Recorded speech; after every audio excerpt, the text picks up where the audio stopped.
Hello everyone, hope you all are fine.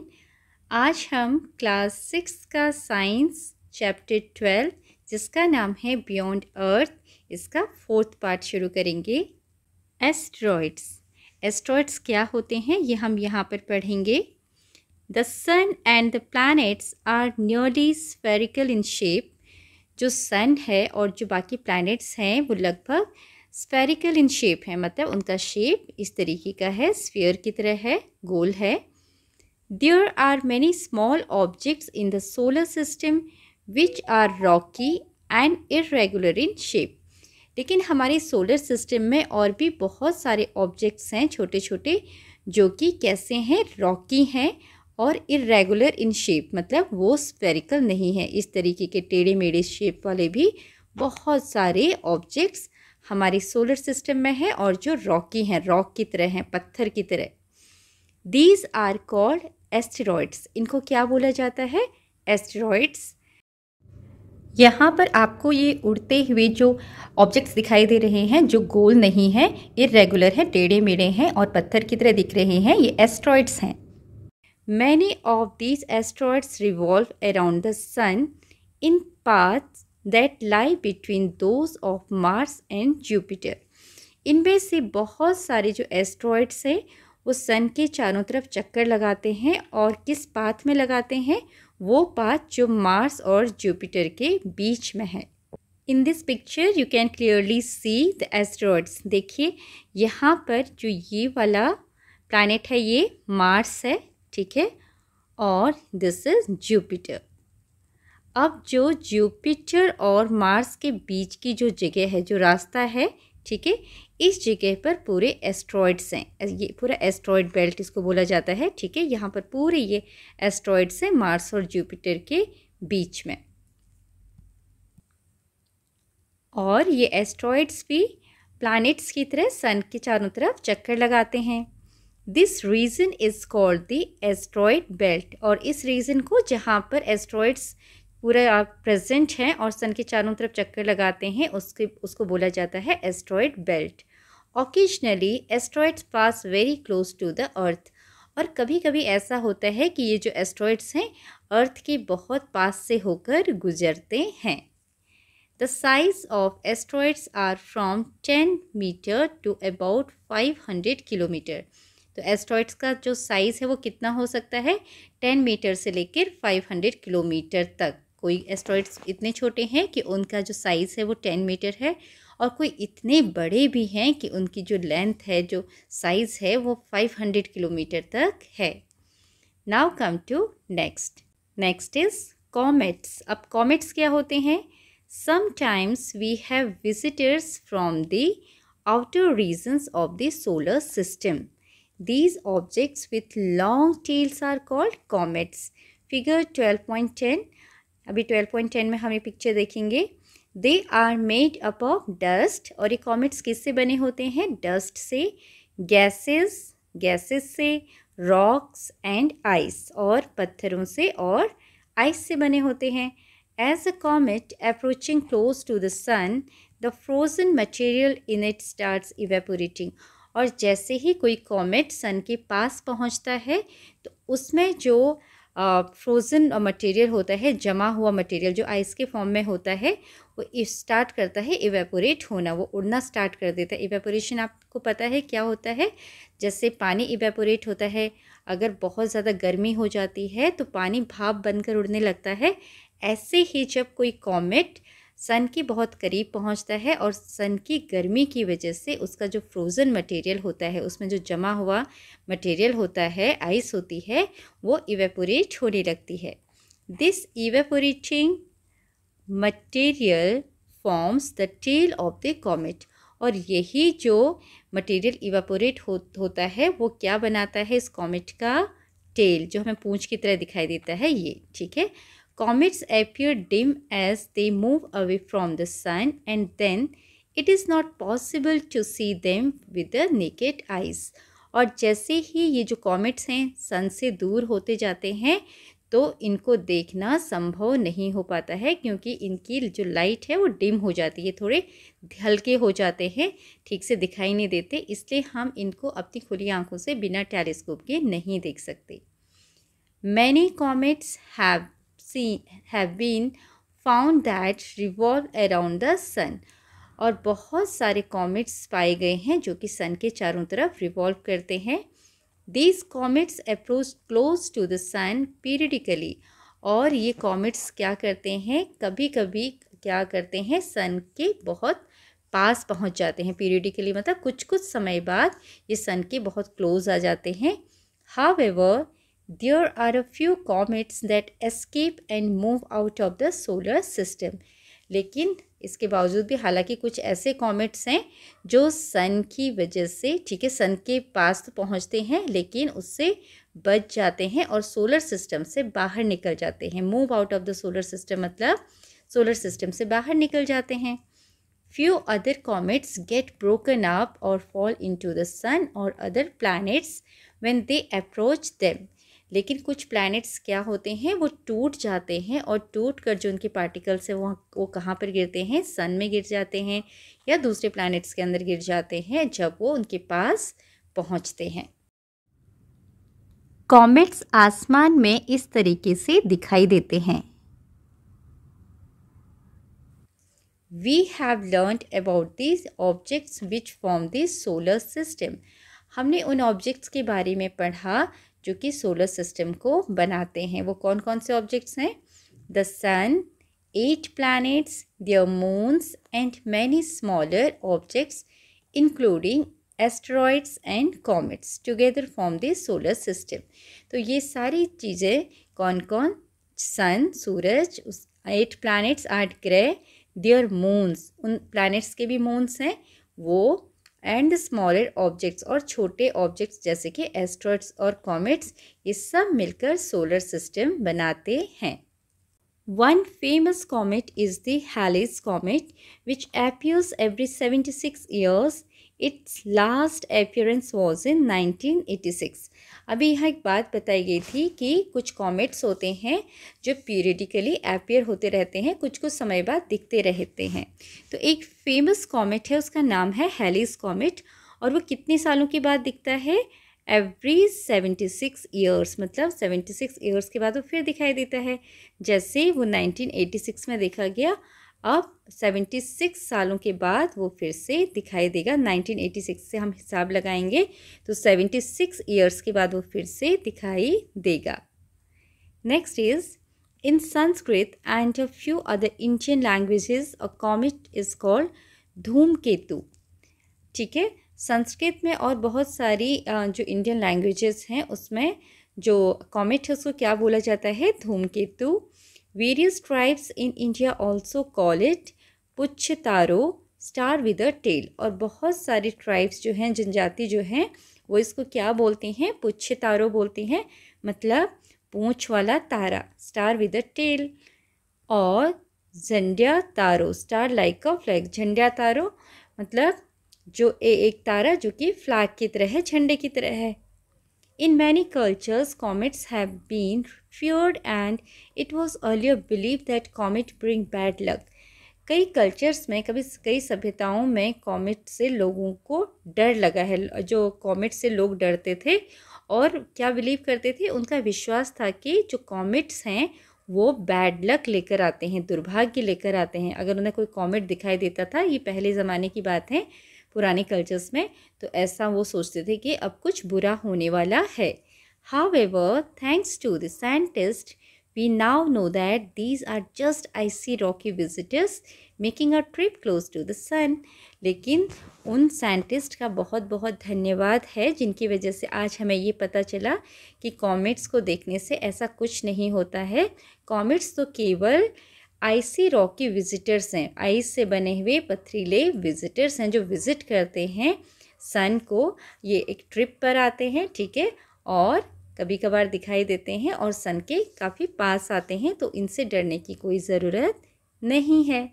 Okay, the sun, our star, is the largest and the heaviest object in this solar system. अब यहाँ बोला गया है कि solar system में जो हमारा सन है, जो हमारा स्टार है, ये सबसे बड़ा और भारी चीज़ है। The sun produces almost all the energy in the solar system. और सोलर सिस्टम में जितनी भी एनर्जी है वो कौन प्रोड्यूस करता है, किससे निकलती है? सन से। All other objects in our solar system shine due to the sunlight that they reflect from their surfaces. और जितनी भी चीज़ें सोलर सिस्टम में हमें चमकती हुई दिखाई देती हैं वो किस वजह से दिखाई देती है कि जो सूरज की रोशनी है उनके ऊपर पड़ती है और उन चीज़ों का जो सरफेस है वो सन की उस लाइट को रिफ्लेक्ट करता है, ठीक है। उसकी वजह से वो सारी चीज़ें हमें शाइन करती हुई, चमकती हुई दिखाई देती हैं। What is beyond the solar system? Solar system के आगे और क्या है, अब इसके बारे में जानेंगे। The milky way Galaxy. अब मिल्की वे गैलेक्सी क्या है?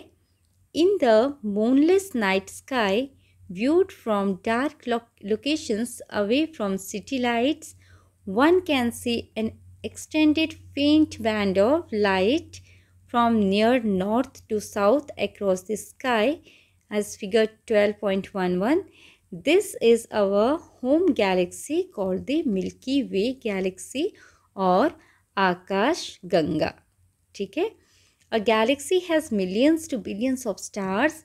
Our solar system is part of the Milky Way galaxy. अब देखो यहाँ क्या बोला गया है कि यहाँ पर एक पिक्चर दिखाई गई है और ये पिक्चर ली गई है किसी मूनलेस नाइट में, ठीक है। जब मून नहीं है, चंद्रमा नहीं है आसमान में, तो थोड़ा अंधेरा रहेगा, ओके। और तब स्काई का ये पिक्चर लिया गया है किसी डार्क लोकेशन से जो कि सिटी से दूर हो। और यहाँ पर हम क्या देख सकते हैं? एक्सटेंडेड फेंट बैंड ऑफ लाइट, ऐसा फैला हुआ, ठीक है, ये फैला हुआ बैंड है रोशनी का। From near north to south, north से लेके साउथ तक ये फैला हुआ है अक्रॉस द स्काई। और ये जो है band of light, this is the milky way Galaxy. ये क्या है? मिल्की वे गैलेक्सी बोलते हैं इसको, और हिंदी में आकाश गंगा बोला जाता है। एंड ये हमारी गैलेक्सी है जिसमें हमारा सोलर सिस्टम है। और galaxy has millions to billions of stars. एक गैलेक्सी में मिलियंस से लेके बिलियंस तक तारे होते हैं। And our solar system is part of this milky way galaxy. और हमारा सोलर सिस्टम भी इसी मिल्की वे गैलेक्सी का पार्ट है। तो इस मिल्की वे गैलेक्सी में हो सकता है बहुत सारे सोलर सिस्टम्स हों, है ना। जैसे एक हमारा सोलर सिस्टम है, एक स्टार है, सन एक स्टार है, उसके बहुत सारे प्लैनेट्स हैं। ऐसे ही इस मिल्की वे गैलेक्सी में हो सकता है और भी कोई स्टार और उसके प्लैनेट्स हों। Next is the universe. So here it is written what is beyond the Milky Way galaxy. Milky Way galaxy के पार और क्या है? Is there life anywhere else in the universe? क्या यूनिवर्स में धरती के अलावा कहीं और भी लाइफ है, जीवन है? तो इसके बारे में हम पढ़ेंगे। द यूनिवर्स, यूनिवर्स मतलब अंतरिक्ष। There are many galaxies in the outer space beyond the Milky Way galaxy. अब मिल्की वे गैलेक्सी के अलावा भी और बहुत सारी गैलेक्सीज़ हैं इन द आउटर स्पेस, ठीक है। स्पेस में मिल्की वे के जैसे ही बहुत सारी गैलेक्सीज़ हैं। Scientist study them to understand the stars, galaxies and the universe. और साइंटिस्ट उन सब के बारे में स्टडी करते हैं ताकि वो स्टार्स को समझ सके, गैलेक्सीज़ को समझ सके और इस यूनिवर्स को समझ सके। We do not know yet if life exists elsewhere in the universe. हमें अभी तक नहीं पता कि हमारे अलावा, इस पृथ्वी के अलावा कहीं और भी जीवन एग्जिस्ट करता है कि नहीं है ना। क्योंकि साइंटिस्ट पता तो कर रहे हैं लेकिन अभी इस बात के पक्के प्रमाण नहीं मिले हैं कि धरती के अलावा भी कहीं और जीवन संभव है। तो इसके बारे में खोज की जा रही है। The search for life has been directed mostly towards exoplanets, the planets discovered revolving around other stars in our galaxy. Scientist ये पता कर रहे हैं कि धरती के अलावा कहीं और लाइफ है कि नहीं, और इसी जो एक्सप्लोर किया जा रहा है, इसी सर्च में बहुत सारे ऐसे प्लैनेट्स को भी डिस्कवर किया गया है जिनको एक्सो प्लैनेट्स बोला जाता है, जो कि क्या करते हैं, बाकी स्टार्स के चारों तरफ घूम रहे हैं। जैसे प्लैनेट्स सन के चारों तरफ घूमता है, ऐसे और भी बड़े स्टार्स हैं जिनके चारों तरफ और छोटे छोटे प्लैनेट्स मूव कर रहे हैं, राउंड राउंड घूम रहे हैं, रिवॉल्व हो रहे हैं। ठीक है, उनको बोला गया है एक्सो प्लैनेट्स। तो ऐसे एक्सो प्लैनेट्स के बारे में साइंटिस्ट को पता चला है। Till now scientist have not found any evidence of life, but this search is on and continuing. लेकिन अभी तक जो भी साइंटिस्ट हैं, वैज्ञानिक हैं, उनको कोई भी लाइफ का एविडेंस नहीं मिला है कि कहीं और किसी ग्रह में, किसी गैलेक्सी में कोई जीवन है। इसके कोई प्रमाण नहीं मिले हैं, लेकिन इसकी खोज चलती जा रही है। अभी कुछ कीवर्ड्स हैं जो इस चैप्टर में हमने पढ़े हैं। Asteroid, comet, constellation, Milky way galaxy, moon, draw, explore, identify, observe. Okay, few more: planet, revolution, satellite, solar system, stars and sun. Okay, ये कुछ keywords हैं। Now come to the summary of this chapter. अब इस chapter में क्या क्या बताया गया था, एक हम इसकी समरी पढ़ लेते हैं। First, the sky is divided into regions called constellation, which include group of stars that appear to form patterns. तो जो स्काई है उसको अलग अलग रीजन्स में बांटा गया है, जिनको हम कॉन्स्टलेशंस बोलते हैं। और इसमें क्या क्या होते हैं, ग्रुप ऑफ स्टार्स, तारों का समूह होता है जो कि कुछ पैटर्न बनाते हैं, कोई डिज़ाइन बनाते हैं। The pole star appear stationary in the north direction. जो पोल स्टार है वो एक जगह पर ही दिखाई देता है, नॉर्थ डायरेक्शन में। ये स्टेशनरी है, ये अपनी जगह नहीं बदलता। Which help in locating the north direction in the northern hemisphere. जिसकी वजह से हमें हेल्प मिलती है कि हम ये पता लगा सकते हैं कि नॉर्थ डायरेक्शन किस तरफ है नॉर्दर्न हेमिस्फीयर में। The sun is a star which produces heat and light. Sun एक स्टार है जो कि प्रोड्यूस करता है, देता है हीट और light. A planet is a large nearly spherical object that revolves around the sun. और प्लैनेट क्या होते हैं, बहुत बड़े नियरली स्फेरिकल, लगभग स्फेरिकल शेप के ऑब्जेक्ट्स होते हैं जो कि सन के चारों तरफ रिवॉल्व करते हैं, घूमते हैं या चक्कर लगाते हैं। The 8 planets in order of their increasing distance from the Sun are Mercury, Venus, Earth, Mars, Jupiter, Saturn, Uranus and Neptune.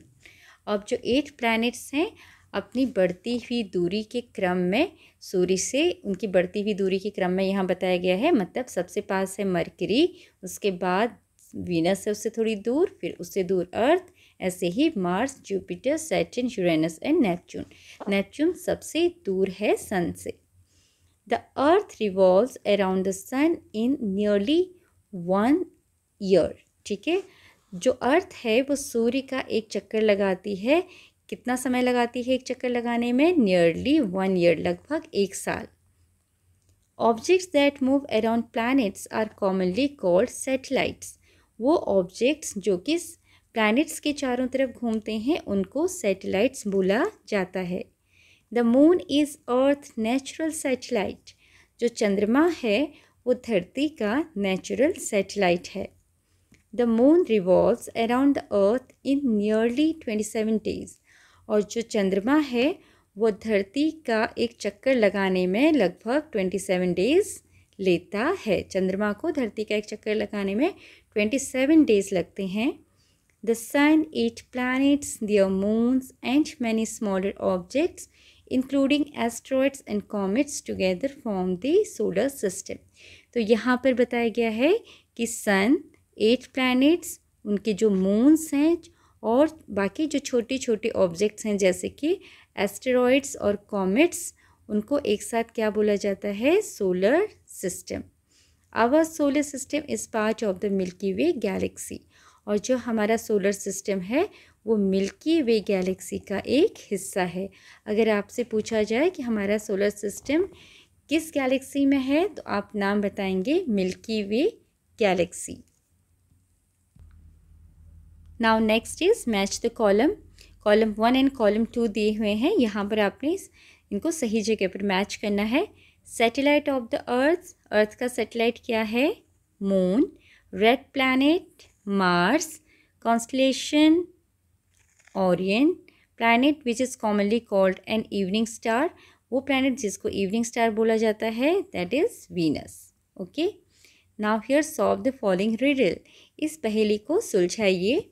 My first alphabet is in man but not in can, मेरा पहला alphabet man में लिखा हुआ है but can में नहीं है। तो यहाँ पर मैन में क्या चीज़ है? एम है जो अलग है, और कैन में दो चीज़ें सेम है, मैन और कैन में ए और एन। ठीक है, अभी बोल रहा है मैन में वो मेरा अल्फ़ाबेट है लेकिन कैन में नहीं है, तो सी तो नहीं हो सकता, तो क्या बचा? M. Okay, my second alphabet is in S and also in fan, मेरा जो सेकेंड अल्फ़ाबेट है वो एस में भी है और फैन में भी है। तो कौन सा अल्फ़ाबेट कॉमन है इन दोनों वर्ड्स में? ए। ए इसमें भी है और इसमें भी है, तो यहाँ हम लिखेंगे दूसरा alphabet A. Then my third alphabet is in rat and not in cat, तीसरा वाला जो अल्फ़ाबेट है वो रैट में है लेकिन कैट में नहीं है। तो 80 तो दोनों में है, तो ये तो होंगे नहीं, तो कौन सा बच्चा? आर, जो रैट में है लेकिन कैट में नहीं है, तो सी भी नहीं है, तो यहाँ पर हम तीसरा वाला लेटर लिखेंगे आर। और next is my fourth alphabet is in sun but not is fun, मेरा जो चौथा अल्फ़ाबेट है वो सन में है लेकिन फ़न में नहीं है, तो ऐसा कौन सा अल्फ़ाबेट है? ये एस है यहाँ पर। ओके, और एफ तो नहीं होगा क्योंकि फ़न में तो वो अल्फ़ाबेट नहीं है, तो क्या बचा? S. So this is I am a planet that moves around the sun, मैं एक प्लैनेट हूँ जो सन के चारों तरफ घूमता हूँ, तो आंसर क्या है? Mars. Okay, now make 2 similar riddles by yourself, यहाँ पर आपने अपने आप ऐसे ही 2 रिडल्स, 2 पहेलियाँ बनानी हैं। The next question is which of the following is not a member of our solar system, इसमें से कौन सा हमारे सोलर सिस्टम का मेंबर नहीं है? साइरस, एस्ट्रॉइड्स, कॉमेट्स, प्लूटो, 4 चीज़ें यहाँ पर दी हुई हैं आपको, तो आपको इसमें से जो इसका मेंबर नहीं है सोलर सिस्टम का उसको टिक करना है। तो यहाँ पर एस्ट्रॉइड्स सोलर सिस्टम का हिस्सा हैं, कॉमेट्स भी हैं, और यहाँ पर प्लूटो भी पहले सोलर सिस्टम का हिस्सा था, ठीक है, लेकिन जो साइरस है वो सोलर सिस्टम का हिस्सा नहीं है, वो एक दूसरा स्टार है, तो हम इसको सर्कल कर देंगे, ये सोलर सिस्टम का हिस्सा नहीं है। Next is which of the following is not a planet of the sun, इसमें से कौन सा सन का प्लैनेट नहीं है? मतलब सन के चारों तरफ चक्कर लगाने वाले, रिवॉल्व होने वाले जो प्लैनेट्स हैं उनमें से इनमें से कौन सा प्लैनेट नहीं है जो सन के चारों तरफ रिवॉल्व होता है? दैट इज़ प्लूटो, क्योंकि जुपिटर, नेपच्यून, सैटर्न ये सन के प्लैनेट हैं, तो this is answer Pluto. Next is which is the brighter star, the pole star और द सीरियस, इसमें से कौन सा ज़्यादा ब्राइट स्टार है? पोल स्टार ज़्यादा ब्राइट है या फिर सीरियस? तो correct answer is Sirius, Sirius is the brighter star than the pole star. Next is an artist representation of the solar system is given in figure 12.12. 12.12 पर क्या दिया हुआ है? एक सोलर सिस्टम का पिक्चर दिया हुआ है, artistic representation. Is the order of the planets correct? If not right the correct order in the boxes in the figure. तो यहाँ पर देखिए ये 12.12 है, इसमें आपको पता करना है क्या ये सही सीक्वेंस दिया गया है प्लैनेट्स का, और अगर नहीं दिया गया है तो आपने इनको नंबर देके सही सीक्वेंस में लिखना है। तो सबसे पहले क्या दिखाया गया है? Mercury, this is correct, mercury का नंबर फर्स्ट है, और यहाँ सेकंड नंबर पर ये अर्थ दिखाया है, जबकि अर्थ सेकंड नंबर पर नहीं होता है। मरकरी के बाद क्या होता है? वीनस, तो वीनस कहाँ पर है? ये वाला, तो this is second mercury Venus, फिर कौन सा आता है अर्थ, थर्ड नंबर अर्थ का रहेगा, fourth number Mars, okay, then Jupiter, Mercury Venus Earth Mars Jupiter, then Saturn, Saturn कहाँ पर है, दिस इज सैटर्न, ये भी गलत जगह पे दिया हुआ है सैटर्न को, this is Saturn, then Uranus seventh number, and last is Neptune. तो इस तरीके से आप इसकी नंबरिंग करेंगे।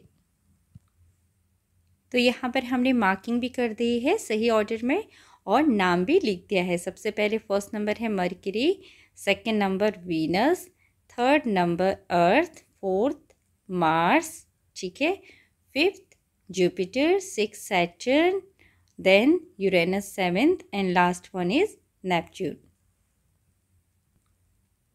Now next is a portion of night sky with stars is shown in figure 12.13। यहाँ पर एक नाइट स्काई का पिक्चर दिया हुआ है आपको और कुछ उसमें स्टार्स भी दिए हुए हैं। Look carefully and identify the groups of stars that form the pattern. यहाँ पर आपने जो स्टार्स हैं उनको देखकर बताना है ये कौन से स्टार्स हैं, कौन सा पैटर्न बना रहे हैं। The big dipper, okay, pattern है big dipper and the little dipper. आपने यहाँ पर बिग डिपर और लिटिल डिपर को आइडेंटिफाई करना है। Draw lines to connect the stars for these patterns. आपने लाइंस ड्रॉ करके इन पैटर्न्स को बनाना है एंड लेबल देम, उनको लेबलिंग करनी है, उनमें नाम लिखना है कहाँ पर कौन सा स्टार है, कौन सा पैटर्न का नाम लिखना है और यहाँ पर जो स्टार है उसका भी नाम लिखना है। Also identify and label the pole star, और पोल स्टार कहाँ पर है ये भी बताना है। You may refer to figure 12.4 for help, और आप इसको इस एक फिगर जो है आपकी बुक में 12.4 उसकी हेल्प ले सकते हो इसको बनाने के लिए। तो यहाँ पर आपका ये पिक्चर है 12.4। तो आप इसमें देखिए किस तरीके से स्टार्स को जॉइन किया गया है बिग डिपर और लिटिल डिपर बनाने के लिए। ऐसे ही आप उस नेक्स्ट पिक्चर में भी करेंगे जहाँ पर आपको बनाने के लिए बोला है, और ऐसे ही पोल स्टार को वहाँ पर लोकेट करेंगे। तो यहाँ पर आपके लिए बिग डिपर और स्मॉल डिपर को बना दिया है, ऐसे ही आप इनको बनाएंगे और यहाँ पर बताएंगे कि पोल स्टार इस तरीके से यहाँ पर है। Okay, now come to next. A portion of the night sky is shown in figure 12.14। यहाँ 12.14 में यहाँ पर नाइट स्काई का पिक्चर दिया गया है आपको। Draw lines to connect the stars for Orion and label the stars series. You may refer to figure 12.3। तो यहाँ पर आपने ओरियन दिखाना है और सीरियस को दिखाना है, एंड आप 12.3 पिक्चर की हेल्प ले सकते हो उनको ड्रॉ करने के लिए। तो इस तरीके से आप भी ये पिक्चर बना सकते हैं ओरियन का और सीरियस का। आप पिक्चर की 12.3 पिक्चर की हेल्प यहाँ पर ले सकते हो। Next is you can see stars fading away at dawn and appearing at dusk. During the day we do not see the stars. Explain why.